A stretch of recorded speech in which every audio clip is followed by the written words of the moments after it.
Hello दोस्तों, welcome to UPSC नीव bye अन academy. मेरा नाम है युवराज सिंह शेखावत। तो इसी साल 2025 की तारीख 1 जनवरी यानी कि न्यू ईयर्स ईव को न्यू ऑर्लियंस, जो कि यूनाइटेड स्टेट्स ऑफ अमेरिका का एक स्टेट है, वहाँ पे एक मास मर्डर किया जाता है और उसमें लगभग 14 से 15 लोग अपनी जान गंवाते हैं और अराउंड 35 टू 45 लोग जो हैं वो इंजर्ड होते हैं। और उसके बाद में जब इन्वेस्टिगेशन किया जाता है तो यह पता चलता है, और बाइडन और जो यूएस एडमिनिस्ट्रेशन है वो ये साफ साफ बोलते हैं कि जो न्यू ऑर्लियंस में अटैक हुआ है it was inspired by Islamic state of Iraq and Syria, या फिर जिसे अब आज हम कह रहे हैं इस्लामिक स्टेट।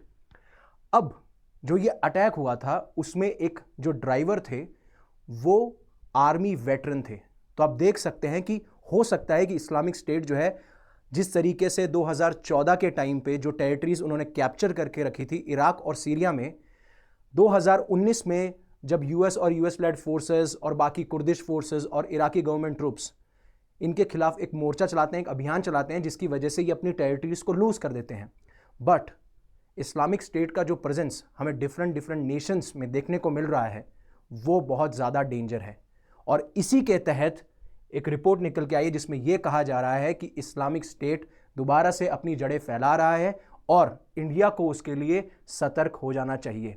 हालांकि हमारी जो इन्वेस्टिगेटिव एजेंसीज हैं या फिर जो लॉ एनफोर्समेंट एजेंसीज हैं या फिर जो भी हमारे काउंटर टेररिज्म एफर्ट्स रहे हैं वो अभी तक सक्सेसफुल रहे हैं, राइट। तो ये आप देख सकते हैं कि ये न्यू ऑर्लियंस है जो मैं बात कर रहा था कि यूनाइटेड स्टेट्स ऑफ अमेरिका का एक स्टेट है।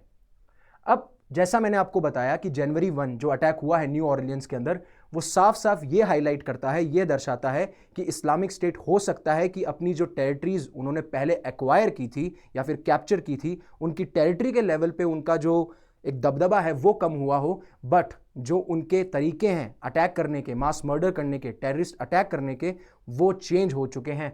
तो जिस तरीके से उन्होंने एक रेडिकलाइज किया यूएस आर्मी वेटरन को, मतलब कि जो वो इंडिविजुअल था जिसने ये मास मर्डर करवाया वो यूएस आर्मी में थे पहले, राइट। अब यहां पे एक चीज आपको समझनी पड़ेगी, जब मैं बात करता हूं रेडिकलाइज की, तो ये रेडिकलाइज होता है रेडिकलाइजेशन से, जो कि एक प्रोसेस है जिसके तहत ऐसे इंडिविजुअल्स को टारगेट किया जाता है जो इन ऑर्गेनाइजेशन, यानी जब मैं बात कर रहा हूं इस्लामिक स्टेट की, उनके बिलीफ से अलाइन करते हैं, उनके बिलीव्स को मानते हैं, उनके बिलीव्स को फॉलो करते हैं। बट जब इन इंडिविजुअल्स को यह बोला जाए कि इन बिलीव्स को इंपोज करना है थ्रू वायलेंट मीन्स, आपको ऐसे अटैक्स करवाने हैं, आपको टेररिस्ट अटैक्स करवाने हैं, मास मर्डर्स करने हैं, तब हम बोलते हैं कि आपको पूरी तरीके से रेडिकलाइज कर लिया गया है। तो आजकल एक कंसेप्ट निकल के आ रहा है जिसे हम कहते हैं lone wolf attack. Lone wolf attack का मतलब जब एक इंडिविजुअल जो कि इंस्पायर्ड है ऐसी ऑर्गेनाइजेशन की थ्योरी से, वो पूरा इवेंट प्लान करता है और उस पूरे इवेंट को वही एग्जीक्यूट करता है। तो इस्लामिक स्टेट जहां पे पहले ग्रुप्स के थ्रू अटैक किया जाता था, अब वो इंडिविजुअल्स को एक्सप्लॉइट करके ऐसे अटैक्स करवा रहे हैं। इसीलिए कहा जा रहा है कि आईएस इस्लामिक स्टेट जो है वो अभी भी वैश्विक लेवल पे यानी कि ग्लोबल लेवल पे थ्रेट है। जिस तरीके से अभी वो खुरासन प्रोविंस, यानी जो खुरासन एक रीजन है, आप देखेंगे वो रीजन आपको मैं आगे दिखाऊंगा, जो कि अफगानिस्तान, पाकिस्तान और आपके सेंट्रल एशिया में रीजन है, जिस तरीके से वहां पे वो एक्टिव पाए जा रहे हैं। और ये जो ग्रुप की आइडियोलॉजी है, ये कोशिश करते हैं और इनके प्लान चलते रहते हैं कि चाहे यूरोप हो, अमेरिका हो, अफ्रीका हो, वहां पे कैसे लोगों को रेडिकलाइज किया जाए। ये सारी चीजें आपको देखने को मिलेंगी। अब आगे इस्लामिक स्टेट ने कौन कौन से अटैक करवाए, इंडियन एजेंसीज क्या कर रही हैं, साथ साथ में कैसे ये अपनी जड़ें फैला रहे हैं और कौन कौन से ऐसे तरीके हैं जिससे कि अपनी जड़ें फैला रहे हैं, उससे पहले अन अकेडमी आपके लिए लेके आया है स्कॉलरशिप, जो कि 2 होल में होने वाली है, 11 बजे और एक 5 बजे। उसमें आप अपने आप को रजिस्टर कर सकते हैं, राइट। और अगर आप किसी भी बैच में एनरोल होना चाहते हैं तो आगाज 2027 जो कि एक इंग्लिश बैच है, आप उसमें अपने आप को एनरोल कर सकते हैं। अगर आप इसमें एनरोल करते हैं तो आपको बाकी सारे बैचेस का एक्सेस मिल जाता है, और अगर आपको मैक्सिमम डिस्काउंट चाहिए तो आप UV50 जो है वो यूज कर सकते हैं, राइट। अब आगे बढ़ते हैं। अभी रिसेंटली, अब 2-3 घंटे पहले की खबर है कि इस्लामिक स्टेट जो है वो प्लान कर रहा था सीरिया के अंदर जो एक शियाइट श्राइन है उस पर अटैक करने का, बट इंटेलिजेंस एजेंसीज को जो भी नॉलेज मिलती है, जो भी उनको इंटेलिजेंस गैदर होती है, उसकी वजह से इस प्लॉट को यानी कि इस ब्लास्ट को जो है रोक लिया जाता है। अब आपको समझना पड़ेगा, इस्लामिक स्टेट की एक स्ट्रैटेजी मैंने आपको बताई, लोन वॉल्फ अटैक करके, जहां पर वो इंडिविजुअल को टारगेट करते हैं। दूसरा उनका तरीका है, अगर किसी भी रीजन में कंफ्लिक्ट चल रहा है, राइट, चाहे वो सिविल वॉर की वजह से चल रहा हो, या फिर सरकारें गिर गई हों, या फिर दो नेशन आपस में भिड़ रहे हों, तब जो इस्लामिक स्टेट है वो अपनी उस अपॉर्चुनिटी को एक्सप्लॉइट करके अपनी प्रेजेंस को बढ़ाता है, या फिर जो भी उनके मोटिव्स हैं उन मोटिव्स को वो ग्राउंड पे इंप्लीमेंट करता है। तो इस्लामिक स्टेट की जब मैं बात करूंगा तो इसमें आपको मिलेंगे सुन्नी मेजॉरिटी मिलिटेंट्स, राइट, और सीरिया भी वैसे देखा जाए तो 74 से 75% जो पॉपुलेशन है वो सुन्नी ही है। बट अटैक कहां गया? अटैक शियाइट पे किया गया, क्योंकि जो इस्लाम या फिर जो मुस्लिम पॉपुलेशन है वो मोस्टली दो सेक्ट में बटी हुई है, सुन्नी और शिया, इसलिए ये अटैक किया गया। और अलग रीजन ये है कि जिस तरीके से ये एक्सप्लॉइट करती है पर्टिकुलर रीजन को, वो सबसे बड़ा तरीका है। एक मैंने आपको लोन वॉल्फ बता दिया, दूसरा कन्फ्लिक्ट को एक्सप्लॉइट करना। अब इस्लामिक स्टेट जो है it goes global with Paris attacks, मतलब 2015 में भी इन्होंने अटैक्स करवाए थे, राइट। अभी इस्लामिक स्टेट के बारे में भी जानेंगे थोड़ी देर में। और 2016 में भी जो ब्रसेल्स अटैक हुए थे बेल्जियम के अंदर, वहां पे भी आईसिस ने ही जो है रिस्पॉन्सिबिलिटी ली थी कि हमने ही ये अटैक करवाए हैं। अब इस्लामिक स्टेट, जिसे हम Islamic state of Iraq and Syria भी बोलते हैं, Islamic state of Iraq and Levant भी बोलते हैं, राइट। और अभी हमें इसे एक फैक्शन है इस्लामिक स्टेट का जो कि ज्यादा एक्टिव है, वो है Islamic State Khorasan province, right, ISKP। अब ये जो इसका नाम पड़ रहा है, ये नाम पड़ रहा है कि जिस जिस टेरिटरी में ये अपना एरिया कैप्चर करते जा रहे हैं, जहां पे इनका जो पावर का इन्फ्लुएंस है वो ज्यादा है, जैसे कि इराक और सीरिया में पहले था, फिर उसके बाद में इराक और लेवांट में हुआ, और अभी आपको खोरासन प्रोविंस में देखने को मिल रहा है। बट इस्लामिक स्टेट जो है वो 2003 के आसपास जो अलकायदा इन इराक है उससे इमर्ज होकर आता है। तब भी यूएस ने इन्वेड किया था इराक के अंदर, उसी अपॉर्चुनिटी को एक्सप्लॉइट करके ये अपना एक प्रेजेंस बनाते हैं। और ये एक रेडिकल एक्सट्रीमिस्ट मिलिटेंट ग्रुप है जिसका एम ये है कि ग्लोबल लेवल पे हम खलीफा को एस्टैब्लिश करें, राइट, इनका एम ये है। और मीन्स क्या है? मीन्स है वायलेंट तरीके, टेररिस्ट अटैक करवाने, लोगों को धमकाना, लोगों को इंटिमिडेट करना, लोगों को थ्रेट देना, राइट, ये सारी चीजें हैं। तो अभी आप पाएंगे कि जो Islamic state Iraq and Syria में था, अभी आपको ये जो अल खुरासन वाला रीजन है यहां पे ज्यादा एक्टिव है Islamic state of Khurasan province. और आपको देखने को मिलेगा अफ्रीका के सहेल रीजन में, जो ये वाला रीजन है, इसमें भी ये काफी एक्टिव है, क्योंकि आपको पता है अफ्रीकन कॉन्टिनेंट भी बहुत सारे कन्फ्लिक्ट से घिरा हुआ है। तो देख सकते हैं ये सहेल रीजन में ज्यादा एक्टिव है। और जिस तरीके से इन्होंने पहले भी माली और नाइजर में अटैक करवाए हैं, क्योंकि अगेन मैंने आपको बोला पहली स्ट्रेटेजी इनकी लोन वॉल्फ की है, दूसरी किसी भी कॉन्टिनेंट में अगर कोई भी कन्फ्लिक्ट चल रहा है उसको एक्सप्लॉइट करके अपनी प्रेजेंस को इंक्रीज करना। और अभी सीरिया में अटैक क्यों हुआ? क्योंकि सीरिया में बशर अल असद की सरकार गिरी है और जो STS के तहत जो लीडर हैं वो अपनी सरकार बना रहे हैं, तो अभी वहां पे भी इनस्टेबिलिटी का माहौल है। और ये वाला रीजन है जिसके बारे में बात कर रहा था, Islamic State Khorasan and province.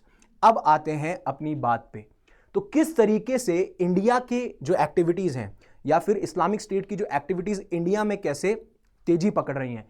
पहला है गुजरात अरेस्ट। तो 4 श्रीलंकन नेशनल्स जो कि डिफरेंट एरियाज में काम करते हैं, कोई टेलीकम्युनिकेशन में काम कर रहा है, कोई इलेक्ट्रॉनिक्स में काम कर रहा है, कोई कार्ट पुलर है, कोई ड्राइवर है, उनको रेडिकलाइज किया जाता है। पाकिस्तान का एक हैंडलर इनकी सारी एक्टिविटीज को देखता है कि किस तरीके से अटैक को प्लान किया जाएगा इंडिया के अंदर। और जब ये अहमदाबाद एयरपोर्ट पे आते हैं उसके बाद में इनका प्लान होता है कि हम एक टेरर अटैक करवाने वाले हैं। बट जिस तरीके से हमारा जो गुजरात का एंटी टेररिस्ट स्क्वाड है उसके पास में जो भी इंफॉर्मेशन उन्हें मिलती है उसकी वजह से ये गुजरात में इनको अरेस्ट कर लिया जाता है और ये जो भी इनका प्लान था अटैक का उसको खत्म कर दिया जाता है, यानी कि थ्वाट कर दिया जाता है। और इन ग्रुप्स को इसी पाकिस्तानी हैंडलर ने आर्म्स प्रोवाइड कराए थे, वेपन्स प्रोवाइड करे थे और किस तरीके से प्लानिंग करनी है वो सारी की सारी करवाई गई, राइट। अब ये श्रीलंकन नेशनल्स थे तो श्रीलंका ने इन्वेस्टिगेशन बिठाई जैसे ही उनको पता चला कि ऐसा कुछ हुआ है गुजरात के अंदर। अब उसके बाद में जो इनका हैंडलर था जिसका नाम था पुष्पाराज ओस्मान, उसको भी पकड़ लिया जाता है श्रीलंका के अंदर, जो कि इस प्लॉट के अंदर इन्वॉल्व था। और जैसा आपको पता है कि इस्लामिक स्टेट ने 2019 के अंदर श्रीलंका में भी एक ऐसा ही टेररिस्ट अटैक करवाया था। अब ये जो फेल्ड गुजरात प्लॉट रहा है ये तो दर्शाता है कि हमारी इंटेलिजेंस एजेंसीज कितना चौकन्ना है, कितना विजिलेंट है। साथ साथ में जो भी इनके अटेम्प्ट्स हैं इंडिया में इन्फिल्ट्रेट करने के, उनको भी कहीं ना कहीं रोकता हुआ नजर आता है। देख सकते हैं आप, ईस्टर बॉम्बिंग्स हुई थी श्रीलंका के अंदर, उसकी रिस्पॉन्सिबिलिटी भी इस्लामिक स्टेट ने ही ली थी और अभी भी उसके अंदर मतलब छानबीन चल रही है श्रीलंका के तौर पे। और सबसे बड़ी बात है, ब्रिटिश टीवी रिपोर्ट ने ये एलिगेशन लगाए थे श्रीलंका में कि जो इनके इंटेलिजेंट ऑफिशियल्स हैं, राइट, वो कहीं ना कहीं इनके साथ में इस्लामिक स्टेट के साथ मिलके इन्होंने ये ईस्टर संडे बॉम्बिंग्स प्लान की थी, जिससे कि राजपक्सा जो हैं उस टाइम के इलेक्शंस में श्रीलंका में जीत जाएं, राइट। इसलिए कहा जाता है कि लॉ एनफोर्समेंट एजेंसीज और जो पॉलिटिकल लीडर्स हैं उनका एटलीस्ट ये फर्ज बनता है कि देश के प्रति जो भी चीजें हैं उसमें वो करप्ट ना हो। अब बाकी सारे जो इवेंट्स हुए हैं, किस तरीके से इस्लामिक स्टेट अपनी जड़ें फैला रहा है, हालांकि अभी तक जो भी ऑपरेशंस हुए हैं उन सबको हमने एक तरीके से खत्म कर दिया है। अब असम में भी 2024 के अंदर असम पुलिस ने भी काफी लोगों को अरेस्ट किया था। एक थे हारिस फरूकी जो कि इंडिया के हेड थे आईएएस के, राइट। आईएएस के जो हेड है इस्लामिक स्टेट के, इंडियन हेड, जो कि इंडिया में कौन कौन से इवेंट्स होने चाहिए सारी प्लानिंग जो है वो हारिस फरूकी करते हैं, उनको अरेस्ट किया गया असम पुलिस के द्वारा। साथ साथ में एक अनुराग सिंह है जो कि बांग्लादेश बॉर्डर क्रॉस करके आते हैं, राइट, तो उन्हें भी अरेस्ट कर लिया जाता है। रामेश्वरम में एक एक्सप्लोजन हुआ था मार्च 2024 में, तो उसमें भी यह देखा गया था कि ये इस्लामिक स्टेट इंस्पायर्ड एक नेटवर्क है जो कि कर्नाटका और तमिलनाडु में ऑपरेट करता है। तो ये सारी चीजें हमें देखने को मिली। तो इस तरीके से चीजों को एक्सप्लॉइट किया जाता है। बाकी अरेस्ट देखोगे तो इंक्लूडिंग तौसीफ अली जो कि आईआईटी गुवाहाटी के स्टूडेंट है, फैजान बख्तियार जो कि एएमयू स्टूडेंट है, रिजवान अली जो कि पुणे मॉड्यूल के तहत इनको रिक्रूट किया गया था। तो मतलब जो लोग एजुकेटेड भी हैं उनको भी रेडिकलाइज किया जा रहा है। और इसमें सबसे बड़ा रीजन जो इनका तीसरा तरीका है वो है सोशल मीडिया। सोशल मीडिया के तहत रेडिकलाइज किया जा रहा है। पहले मैंने आपको बताया किस तरीके से लोन वॉल्फ अटैक हो रहे हैं, दूसरा मैंने आपको बताया किस तरीके से किसी पर्टिकुलर रीजन में कंफ्लिक्ट है तो उसे कैसे एक्सप्लॉइट किया जा रहा है, और तीसरा सोशल मीडिया के थ्रू इन लोगों को कैसे रेडिकलाइज किया जा रहा है जिससे कि इनके इवेंट्स, इनका दबदबा जो है उस पर्टिकुलर रीजन में बढ़ सके, राइट। और तो यही अरेस्ट ये दर्शाते हैं कि कैसे हमारे जो काउंटर टेररिज्म क्या नाम है ऑर्गेनाइजेशंस हैं या फिर जो हमारी इंटेलिजेंस एजेंसीज है वो विजिलेंस हैं और प्रोएक्टिव हैं, जो भी इंडियन गवर्नमेंट के द्वारा करा जा रहा है। बट अभी भी इनकी शायद लो सक्सेस रेट है इंडिया में, बट हमेशा खतरा बना हुआ है। जिस टाइम पे अभी पाकिस्तान और अफगानिस्तान की जो सिचुएशन बनी हुई है उस चीज़ को एक्सप्लॉइट करके ऑब्वियसली खोरासन प्रोविंस में तो ये अपना दबदबा बढ़ाएंगे, बनाएंगे, अपनी जड़ें फैलाएंगे, बट कहीं ना कहीं उसके जो इफेक्ट्स हैं वो इंडिया में भी देखने को मिल सकते हैं। इसलिए हमें कोशिश करनी है कि जो भी ये लोग रेडिकलाइज कर रहे हैं या फिर रिक्रूट कर रहे हैं उस चीज़ को जितना खत्म किया जा सके उतना खत्म किया जाए। और जो 2024 के अंदर जो इस्लामिक स्टेट पब्लिकेशन है एक वॉइस ऑफ खुरासन, उन्होंने तो इंडियन मुस्लिम यूथ को ये बोला है कि आप गवर्नमेंट के खिलाफ खड़े होइए और जो भी आपको स्टेप्स लेने हैं वो आप लीजिए। मतलब ये इस तरीके से भी रेडिकलाइज कर रहे हैं क्योंकि अभी माहौल क्या बना हुआ है, लोगों को लगता है कि हिंदू मुस्लिम के बीच में नफरत है जिस तरीके से प्रेजेंट गवर्नमेंट है, तो उस चीज को हम एक्सप्लॉइट कर लें। तो आपको यह चीज समझनी पड़ेगी कि जब आपके घर में वीकनेस आती है तभी बाहर वाले उसको एक्सप्लॉइट कर पाते हैं।